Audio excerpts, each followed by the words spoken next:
Et c'est ainsi que cette connaissance se révèle être un souvenir, même si B et C ont dû faire tout un chemin pour pouvoir la retrouver. Cette immanence incarnée fait partie de ce qu'on peut appeler la sagesse des enfants. Nous y reviendrons une autre fois. Certains racontent que la vie n'est qu'un jeu, qu'il ne faut pas se prendre au sérieux. On s'en fout, l'univers part en entropie, tout n'est que vanité.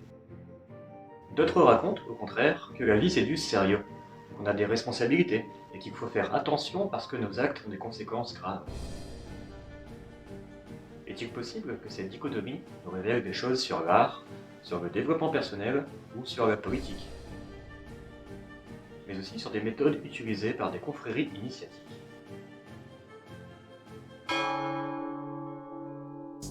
Bien sûr que c'est possible, car je suis Trigor et vous êtes dans la vanité.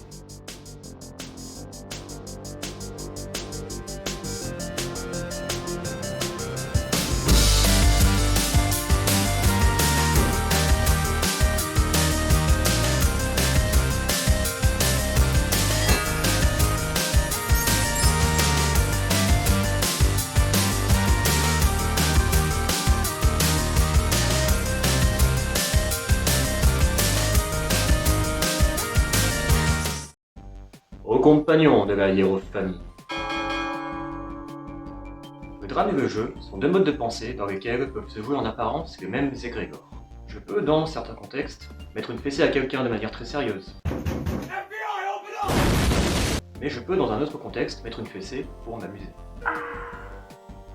C'est le même égrégore, mettre une fessée, mais ce ne sont pas les mêmes enjeux derrière, si mon intention est sérieuse ou si c'est pour jouer. Dans un cas c'est un drame, dans l'autre, c'est un jeu. Le drame n'est pas forcément mauvais. Si la mort est vécue souvent comme un drame, la naissance d'un enfant ou bien gagner au loto sont des situations de type drame, c'est-à-dire que c'est sérieux. Il y a quelque chose d'important en jeu. Quelqu'un devra prendre ses responsabilités.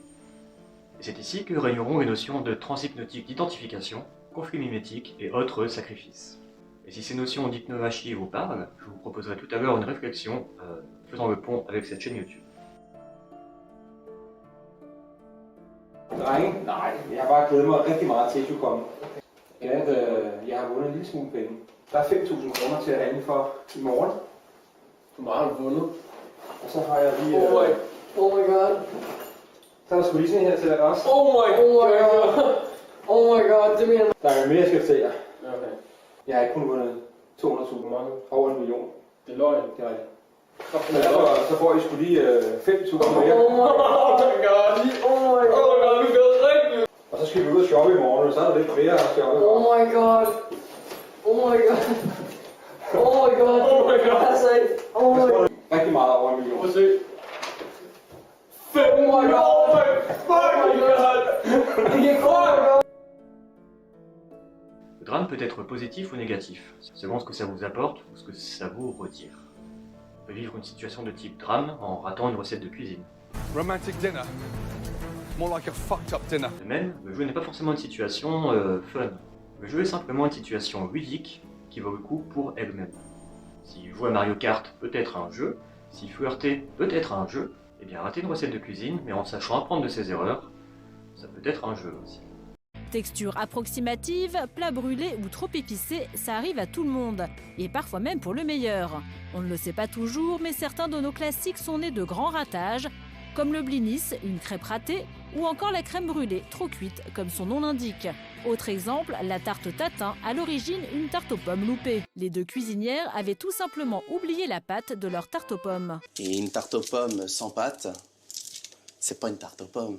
Alors, pour rattraper cette erreur fatidique, les sœurs Tatin ont eu une idée de génie, rajouter la pâte sur les pommes. Une fois cuite, cette tarte à l'envers n'avait plus qu'à être retournée. Tata! Le jeu serait donc la capacité pour notre ego à survivre à une situation en retirant quelque chose, de ne pas la regretter, d'être en paix avec le fait de l'avoir vécu. La notion de responsabilité et de sacrifice est absente du jeu, car même si on perd au jeu, l'important c'était de participer, pas de réussir à tout prix. Par contre, si on a perdu un jeu et qu'on est vénère, si on a l'impression d'avoir perdu quelque chose, son temps, son énergie, son argent, sa fierté, son honneur ou que sais-je, si on a l'impression d'être sacrifié par une épiphanie qui a échoué à l'être, eh bien c'est que le jeu n'était pas un jeu, mais un drame. Imaginons une personne dont tous les égrégores héritent de cette propriété dramatique. Quoi qu'elle fasse, c'est un drame. Peu importe ce qui lui arrive, les enjeux sont dramatiques. Et bien, à la fin de sa vie, sa tête ressemblera probablement à ça. Imaginons une autre personne dont tous les égrégores héritent de la propriété du jeu. Quoi qu'elle fasse, c'est ludique. Elle ne cesse d'apprendre et de tester des nouvelles choses, de miser et de prendre des risques. Et ce, même si elle perd, elle a confiance en sa capacité de rebondir et d'en retirer des choses positives. Et bien, à la fin de sa vie, elle ressemblera probablement à ça. Alors on pourrait dire de manière un peu bébête que le jeu c'est mieux que le drame, et que si on veut être heureux, il faut abandonner toute sérieuxité dans l'existence pour vivre une vie totalement ludique. Peu importe si des gens meurent à cause de nous, cela ne doit pas entraver notre capacité à garder le sourire jusqu'à la fin. Et ce, même si on est assis sur un tas de cadavres.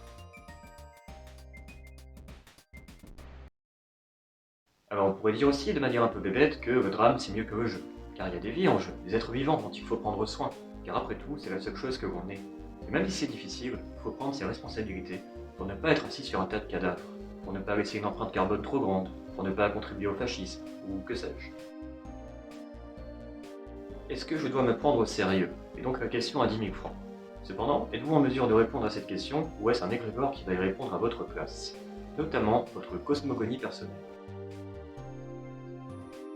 Car la propriété dramatique ou ludique de ce héros mythologique, incarné par votre ego en se dévouant à un égrégore, est directement héritée du paradigme mythologique dans lequel vous en êtes venu à vous raconter ce qui fait votre réalité. Imaginons une scène totalement fictive. Quand j'étais ado, il y avait cette soirée championnat Mario Kart chez des copains. Il y avait une nana dont j'étais amoureux dans la pièce, et il était donc hors de question que je finisse dernier du championnat de Mario Kart, que je passe pour un perdant. Dans ce championnat, il y avait plusieurs courses, et chaque course de Mario Kart, pour moi, était un drame, parce que le championnat en lui-même était un drame, parce que le contexte de la soirée où je voulais faire cette fille était pour moi dramatique. Au final, j'ai passé une très mauvaise soirée. Je me rends compte maintenant qu'à cette époque, le simple fait d'être, pour moi, était dramatique. Je ne pouvais donc pas vivre les choses autrement. Cet événement était bien sûr totalement fictif. Donc, au bout du bout, en remontant à la racine de nos égrégores, pour traquer ce qui fait des événements de notre vie un drame ou un jeu, on tombe sur un égrégore primordial commun à chacun, celui de l'être. Est-ce que pour vous, être, c'est un drame ou est-ce un jeu? Voilà qui décidera pour vous le type du vieux que vous allez devenir.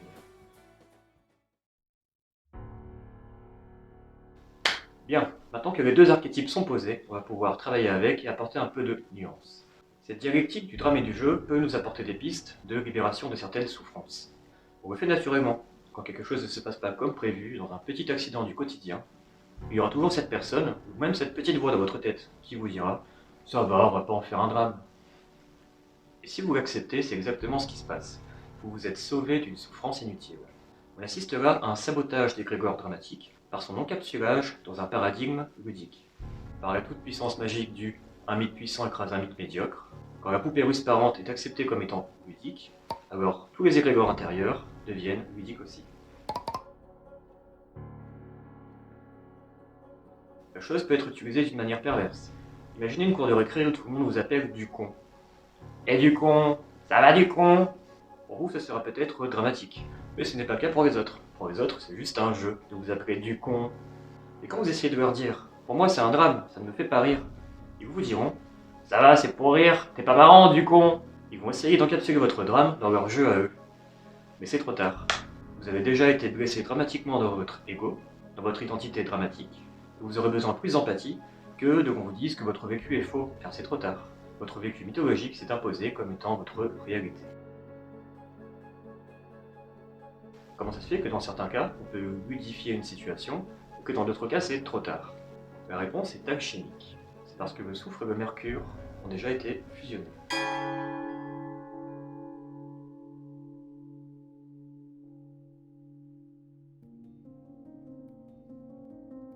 En alchimie, on raconte qu'il y a 3 étapes pour créer une pierre philosophique. Ces 3 étapes sont l'œuvre noire, l'œuvre blanc, l'œuvre rouge. Grosso modo, l'œuvre noire est la diffusion, l'œuvre blanc est la sublimation et l'œuvre rouge la refusion, la cuisson. Je reviendrai peut-être un de ces quatre. Ici on va s'attarder sur la dernière œuvre, l'œuvre rouge. Je dis dernière œuvre, rien n'est moins sûr parce que si l'alchimie est une proto-science philosophique de la nature, qui ne parle jamais de sa matière première, alors on peut appliquer le principe alchimique à la psychologie humaine. Et il arrive donc que la matière première alchimique, c'est-à-dire les êtres humains, nous arrive toute prête pour la dernière étape de ce process, l'œuvre rouge. On va donc cuire le soufre et le mercure pour en faire une pierre philosophique, c'est-à-dire qu'on va fusionner votre nécessité d'agir avec un mythe. Et c'est précisément là que se jouent les rites initiatiques, des sociétés secrètes, des cercles estudiantins et même des armées. On prend une matière première humaine, on la met dans un environnement de guidance et d'oppression. Dans cette œuf hermétique, ils vont subir des épreuves qui pourraient très bien être ludiques. Mais non, on va tout faire pour qu'elles soient vécues de manière dramatique.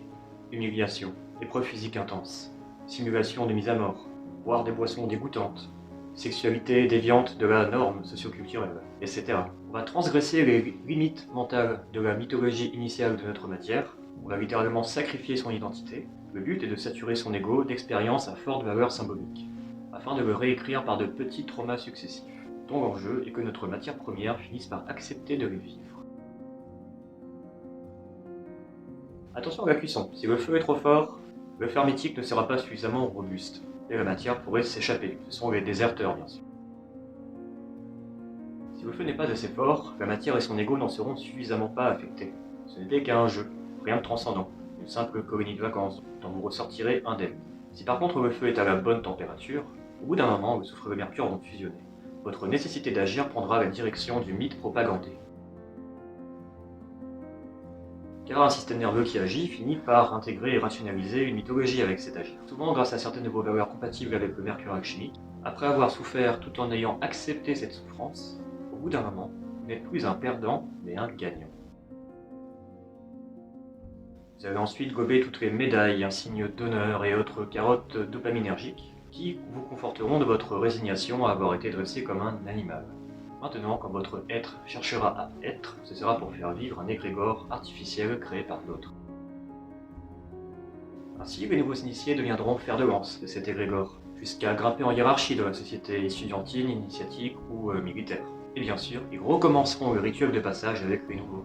Notre égrégore dramatique est devenu un Ouroboros, qui se perpétuera jusqu'à que tous ces héros mythologiques soient morts.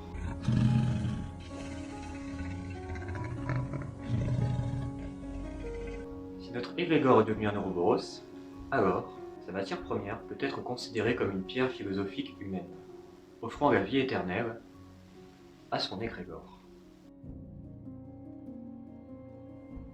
Un égrégore Ouroboros est un égrégore qui a réussi à acquérir une certaine forme d'immortalité. David Graeber illustre bien ce principe avec un autre exemple d'Ouroboros, les bureaucraties. Une fois que l'on crée une bureaucratie, il est presque impossible de s'en débarrasser. Les toutes premières bureaucraties dont nous avons connaissance se trouvaient en Mésopotamie et en Égypte, et elles se sont perpétuées pour l'essentiel sans changement pendant des millénaires, tandis que les dynasties ou les élites gouvernantes se succédaient. Le seul moyen réel de se débarrasser d'une bureaucratie est de tuer tous ses membres, laisser la vie sauve à un nombre un peu important de fonctionnaires, et, en l'espace de quelques années, ils finiront inévitablement par administrer votre royaume.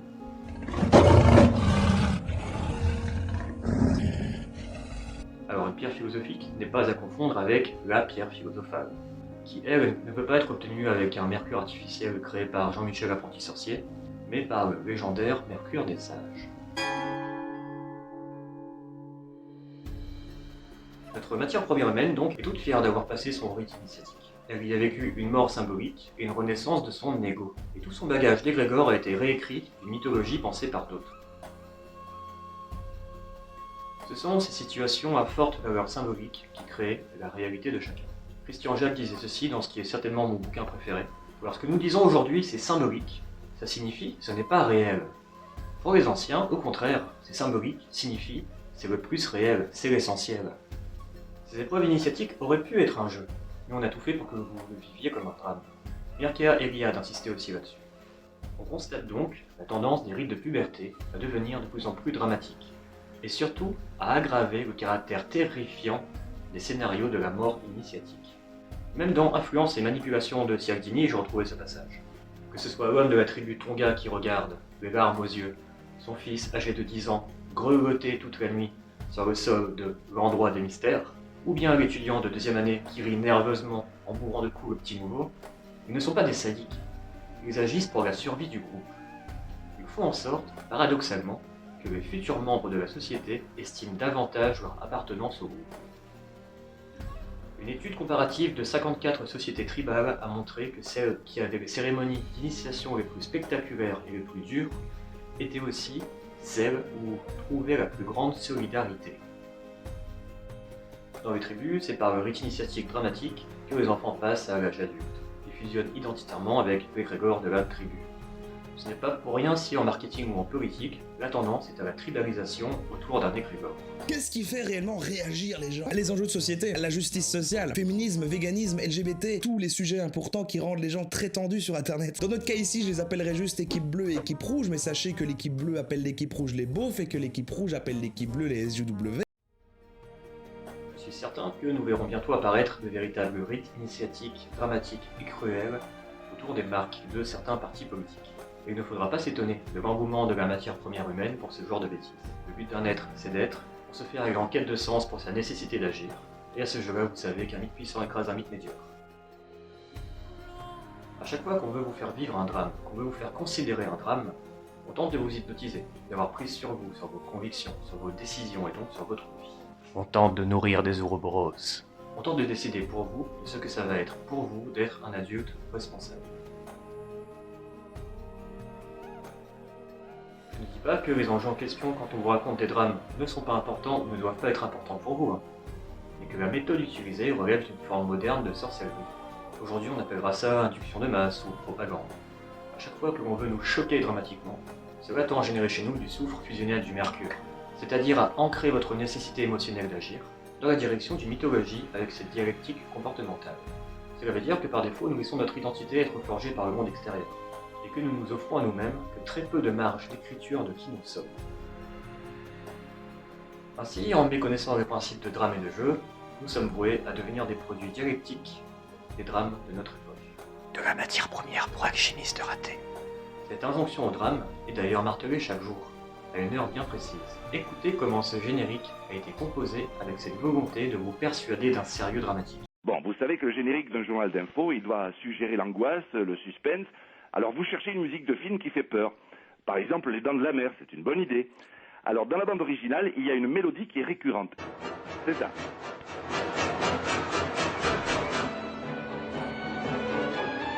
Voilà la mélodie. Vous coupez les premières notes et vous changez un petit peu la tonalité.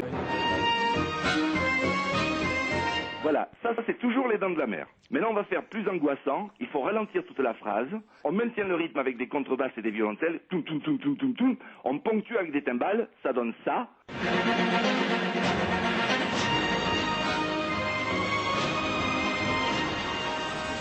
On monte les cordes, on fait une accroche avec un crescendo de violon, et puis surtout du volume, il faut que les murs tremblent de peur.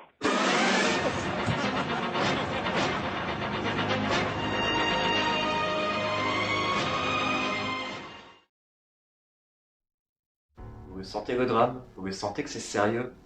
Bien sûr, le marketing aussi va user de ces procédés.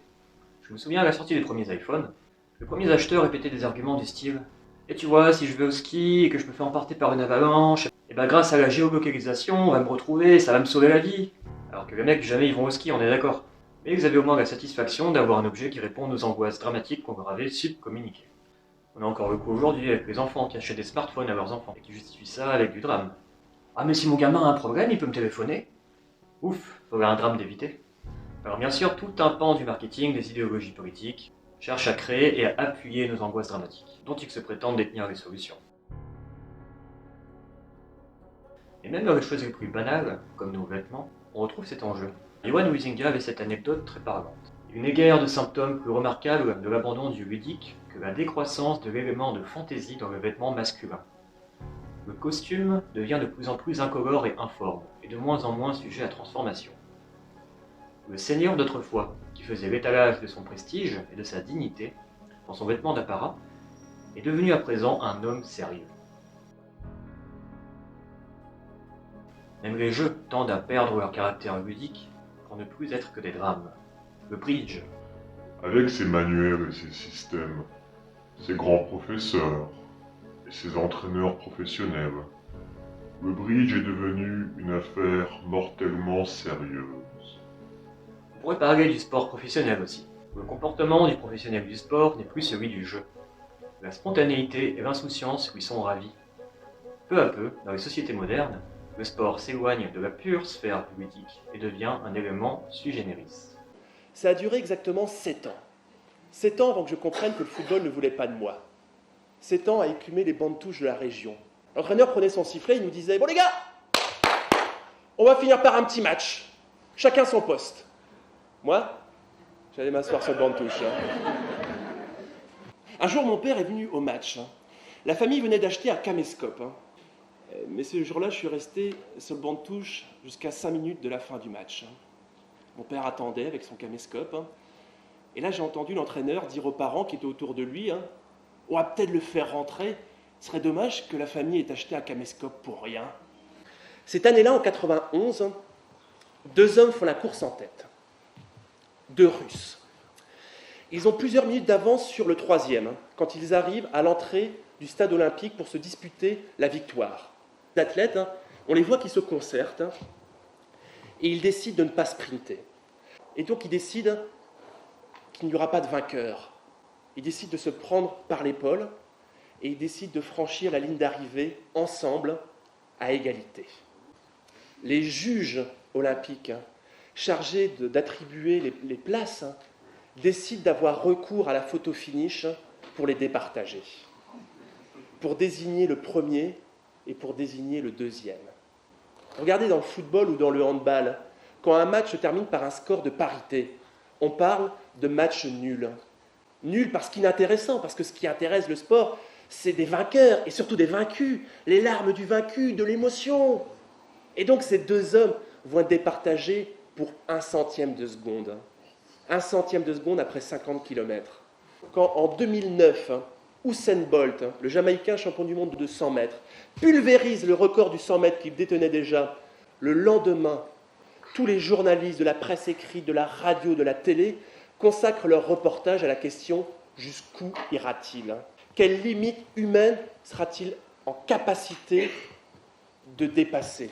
Le record qu'il avait établi la veille n'intéressait déjà plus personne. Si vous lisez par exemple le livre du docteur de Mondenard, vous apprendrez que tous les vainqueurs du Tour de France, sans exception depuis la guerre, étaient dopés jusqu'à l'os. Déjà Jacques Anquetil, quintuple vainqueur du Tour de France dans les années 50, à un journaliste qui lui parlait du dopage, répondait « Je ne vais quand même pas aller à la guerre avec une catapulte si tous les autres ont un bazooka. » Le sport moderne, c'est la performance dramatique. C'est pourquoi une jonction avec le transhumanisme est inévitable. Ce n'est pas étonnant que les musiques des années 80 ou que les séries comme Stranger Things, qui se passent dans les années 80, connaissent un tel succès. Il y a comme une nostalgie de cette époque où on a l'impression que tout allait bien, qu'il y avait beaucoup moins de drames. On aime à se laisser bercer de cette ambiance plus légère, un peu comme un paradis perdu.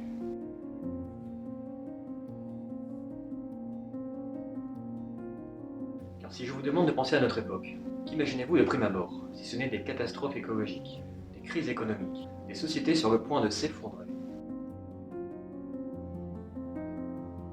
La collapsologie, c'est quand même l'étude de comment tout va s'effondrer, aussi la certitude d'un événement narré dramatiquement. Alors pourquoi pas que cet événement arrive ou pas? Moi, la question que je me pose, c'est ne peut-on pas se laisser une occasion d'encapsuler cet égrégore dans un paradigme ludique? C'était quasiment la question que j'avais posée à un conférencier que je ne citerai pas. Il nous avait prouvé par A plus B pourquoi nos enfants vivront dans un monde de merde. Alors je vais voir après sa conférence et je lui demande: pensez-vous que nos enfants pourront regretter un monde qu'ils n'auront jamais connu? Et là le mec il bug pendant bien 10 secondes. Il ne savait pas quoi répondre. Je crois que quelque chose en lui ne voulait pas aboutir au fait de penser que le drame il était dans sa tête. Et ce même si la société s'effondre. Tout comme le simple phénomène de percevoir va générer de la mythologie.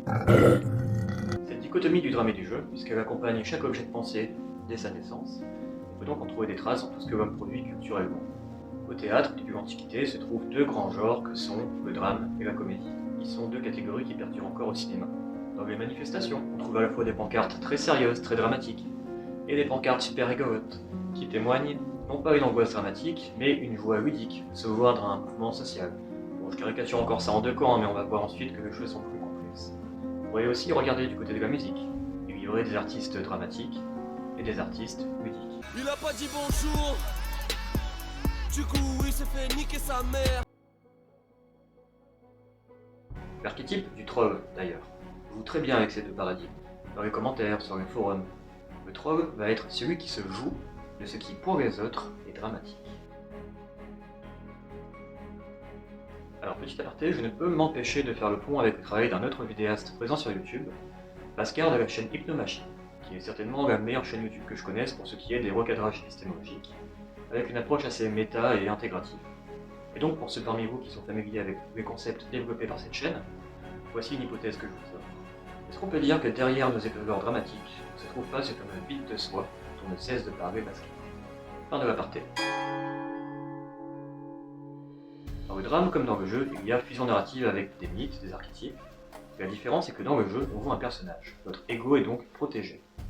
Dans le drame, par contre, c'est notre ego qui joue.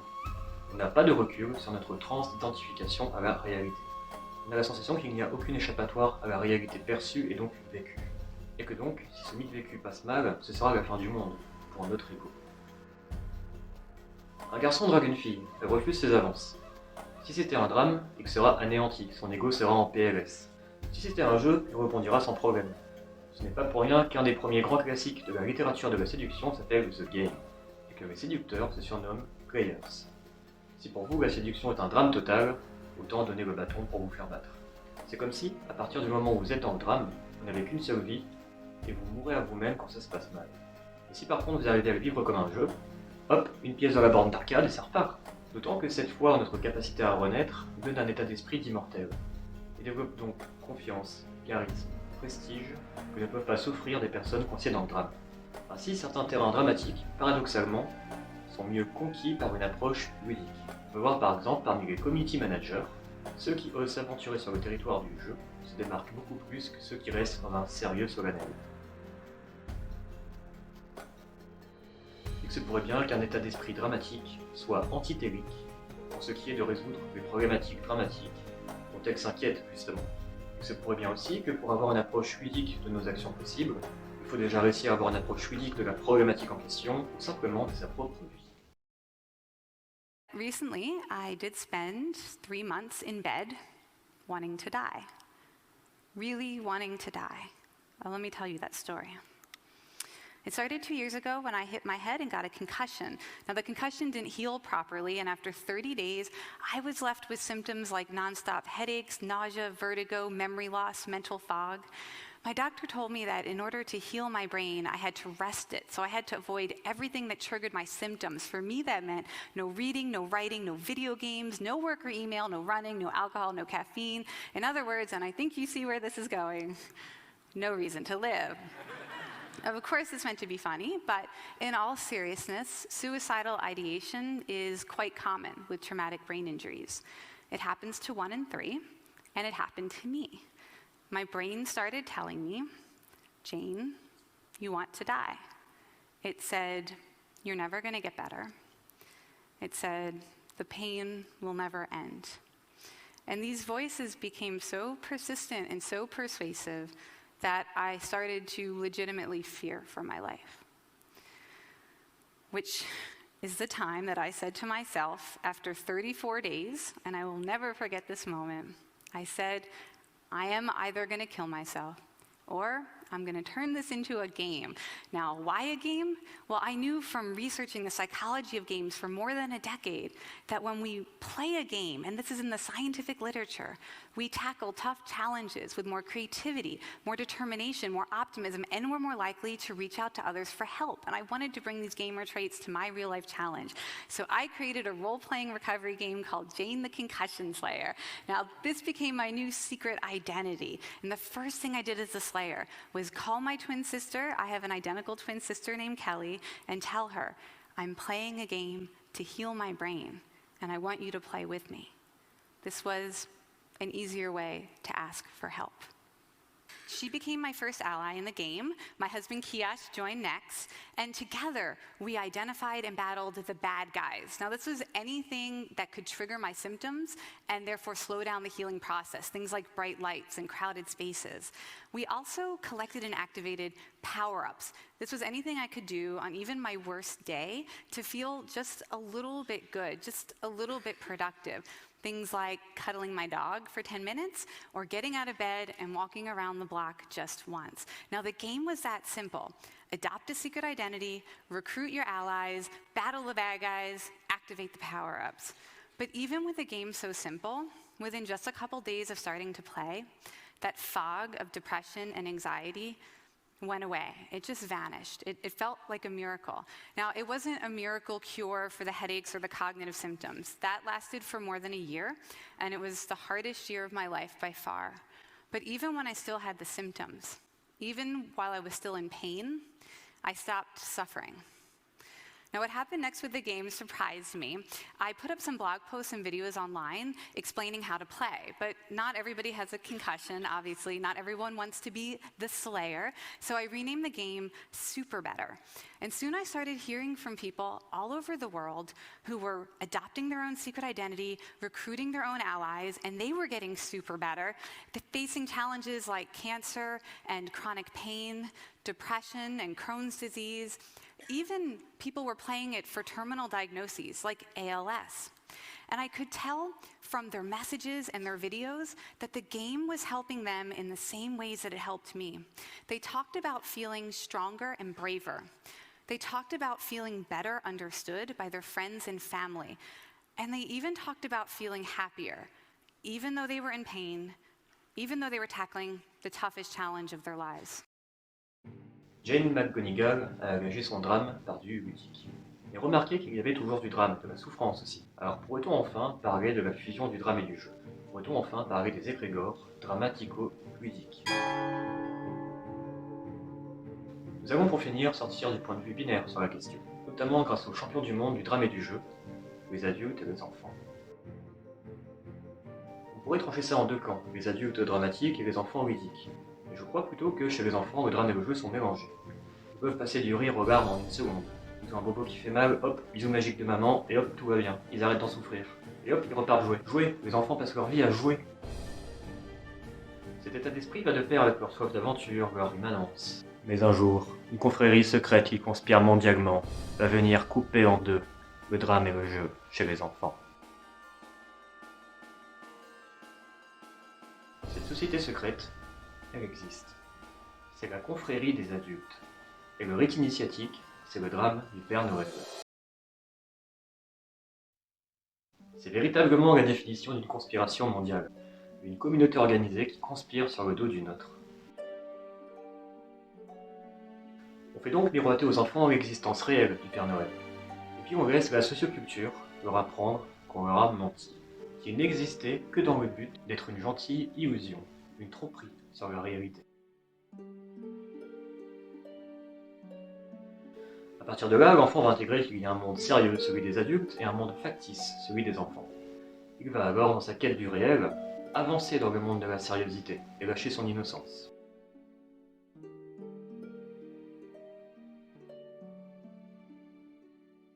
Il commencera à prendre sur son dos les premiers drames des adultes, dont leurs angoisses existentielles non résolues.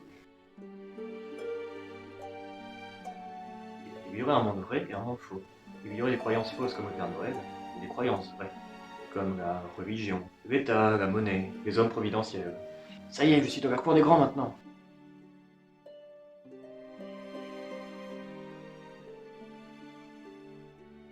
Les adultes auraient donc bien séparé le drame et le jeu. Il y a des moments sérieux, métro, boulot, dodo, et des moments de jeu, les vacances et le bistrot. Sauf que c'est pas si simple. La sociologue Simonetta Taboni disait « Un travail satisfaisant correspond généralement à un temps libre également satisfaisant. Le temps libre aliénant, le temps libre de l'abrutissement passif et de la grande consommation qui laisse l'individu vide, correspond presque toujours à un travail aliénant. Le temps libre devient un problème là où le travail est un problème, et probablement de façon proportionnelle. Les adultes croient faire la part des choses entre le drame et le jeu. Mais et s'ils ne vivaient en fait que des drames, et ce même quand ils sont en vacances? Quelqu'un veut une tartine? Est-ce que le tourisme avec ses parcours prémâchés ne sont pas l'antithèse de la joie d'une aventure vécue comme ludique? Ou là le petit frisson de prendre un chemin déjà balisé par une entreprise pour que nous nous y amusions? Mais nous amusons-nous vraiment? Ou est-ce que nous nous racontons le mythe que nous nous amusons par auto-persuasion dramatique? Par contre, dès le moindre petit imprévu de vacances, c'est la panique dramatico-ludique. Oh, on s'est perdu, puis on est tombé sur des gens trop sympas, ils nous ont hébergés, puis on a goûté à des choses incroyables, puis on a discuté pendant des heures, oh, on était hors du temps. Ah, en fin de compte, c'était bien le meilleur moment des vacances. On se demande pourquoi on revient bosser en ville alors que la vie est si simple. Ah, mais bon, faut bien revenir à la réalité. Et ainsi, un adulte qui, par la force des choses, s'était retrouvé dans une situation dramatico-ludique, on reviendra à sa séparation du drame et du jeu. Et je crois que, quand on sépare le drame et le jeu, le drame reste et le jeu s'évapore. Et donc cet égrégore de séparation du drame et du jeu qu'on nous a transmis de bien des manières, le Père Noël n'était qu'un exemple, on transmet à nos enfants, qui eux vont retransmettre à leurs enfants. Alors oui, dans un sens, une névrose partagée par tous cesse d'être une pathologie qui devient une norme sociétale, ok. Mais au bout d'un moment, à force de métacognitiver, de checker les égrégores, j'en viens à me demander, est-ce que je veux vraiment que le moteur de ma vie soit une angoisse dramatique? Est-ce que ça ne peut pas être une voix dramatico-ludique? Non pas une voix stupide et dénuée de valeur, mais une voix consciente de la cruauté et de la beauté du monde. Une voix qui accepte simplement ce qui est. Ainsi, dans ma quête du Mercure des Sages, j'en suis arrivé à un axiome primordial. Ce qui est dramatique, son auto-mouvement est ludique. Nous serions donc des fragments existentiels en instance de cet éternel drame de l'être. Ce qui est et ne pourra jamais ne pas être. C'est-à-dire que l'univers n'aurait rien d'autre à foutre que de jouer à prendre forme existentielle. Pour finir en beauté avec Huizinga, les animaux peuvent jouer, ils sont déjà plus que des mécanismes. Nous jouons et sommes conscients de jouer. Nous sommes donc plus que des êtres raisonnables. L'existence du jeu affirme de façon permanente et au sens le plus élevé le caractère supralogique de notre situation dans le cosmos. Ô compagnons de la hiérophanie,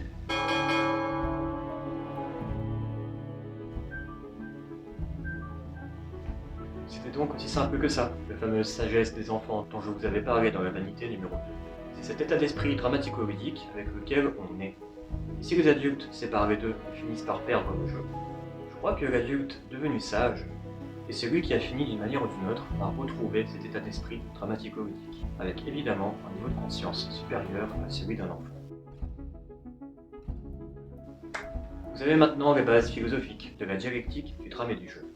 Vous n'êtes pas obligé d'être d'accord avec toutes les considérations que j'en tire, vous aurez sûrement beaucoup à m'apporter sur le sujet. J'ai été ravi de vous offrir cet épisode, et j'espère que ce nouveau format vous aura été agréable. A bientôt pour une prochaine vanité. Oui, mais cette question du drame et du jeu, est-ce que pour vous, c'est un drame ou est-ce un jeu ?